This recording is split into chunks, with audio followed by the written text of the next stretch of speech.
Hello friends, मैं हूं जबरी सिलावत और आप सभी का बहुत बहुत स्वागत करता हूं।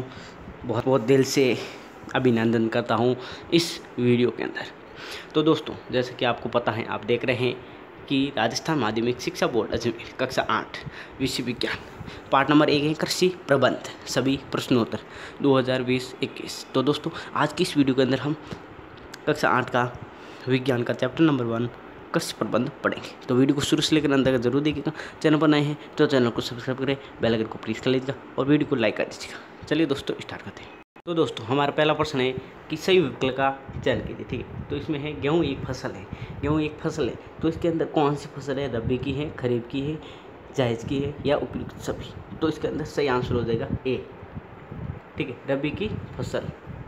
अगला हमारा नेक्स्ट क्वेश्चन कि सिंचाई का आधुनिक साधन है। सिंचाई का आधुनिक साधन है वो है विद्युत पंप। ठीक है दोस्तों, जो कि नीचे आपको दिया गया है। नेक्स्ट हमारा क्वेश्चन कि रिक्त स्थानों की पूर्ति कीजिए। ठीक है, जिसके अंदर पहला है कि खेत की मिट्टी में हल चलाकर मिट्टी को पोला बनाना जुताई कहलाता है। ठीक है दोस्तों, मिट्टी को पोला बनाना जुताई कहलाता है। ठीक है, पोली बनाना, पोली करना, राजस्थान भाषा में कहते हैं, मारवाड़ी में पोली करना, तो उसे कहते हैं जुताई। अगला हमारा है कि स्वत बीज वजन में हल्का और भारी और हल्का होता है। ठीक है, तो वजन में भारी, ठीक है, पहले खाली जगह में आ जाएगा वजन में भारी एवं अस्वस्थ बीज हल्के होते हैं। ठीक है, अगला हमारा क्वेश्चन कि लगातार एक ही फसल बोने से मिट्टी की उर्वरक, तो क्या हो जाएगी? उर्वरक। ठीक है, ये हो जाएगी उर्वरक। ठीक है, उर्वरक क्षमता कम हो जाती है। ठीक है, अगला है कि ऋतुओं के आधार पर फसलें 3 प्रकार की होती हैं।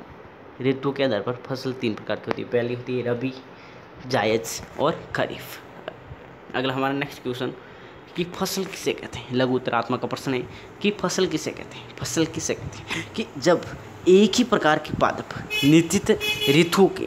निश्चित ऋतु में भूमि के बहुत बड़े क्षेत्र में उगाए जाते हैं तो उसे फसल कहते हैं। तो फसल दोस्तों, आप सभी को पता है कि फसल किसे कहते हैं, यानी जब एक ही प्रकार का पादप यानी एक प्रकार का पौधा बीज किसी निश्चित ऋतु में भूमि के अंदर बहुत बड़े क्षेत्र में उगाया जाता है तो उसे क्या कहते हैं? फसल कहते हैं। अगला हमारा क्वेश्चन कि फसल कितने प्रकार की होती है?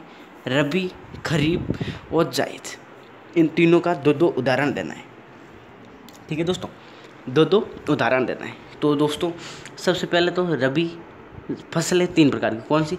रबी, जायज़ और खरीफ। इन तीनों के उदाहरण है, एक तो गेहूँ जो कि रबी में आता है, दूसरा उदाहरण है जो भी रबी के अंदर आता है। खरीफ के अंदर दूसरी फसल है खरीफ, इसके अंदर है मक्का और मूंगफली।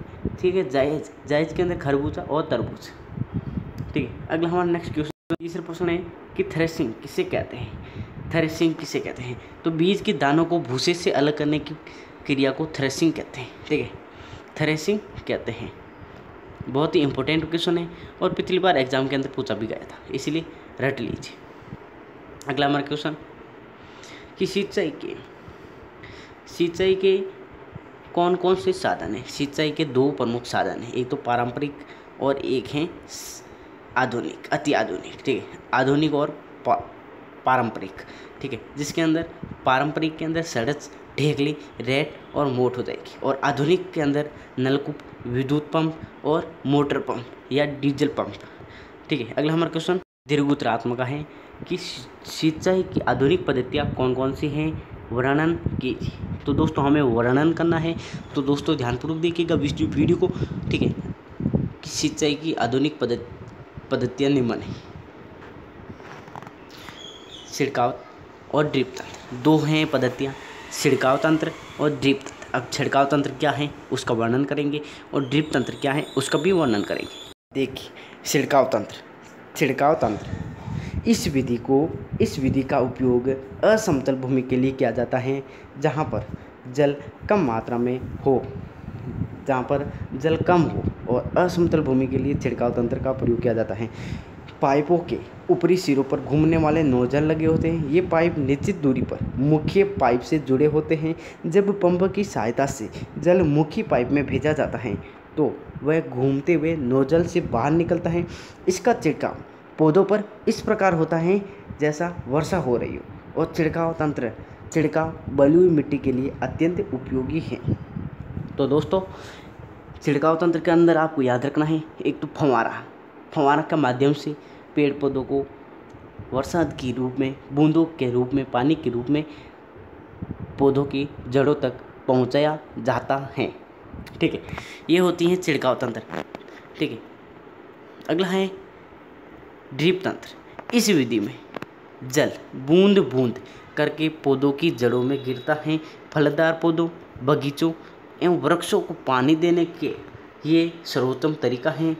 इससे पौधों को बूंद बूंद करके जल प्राप्त होता है।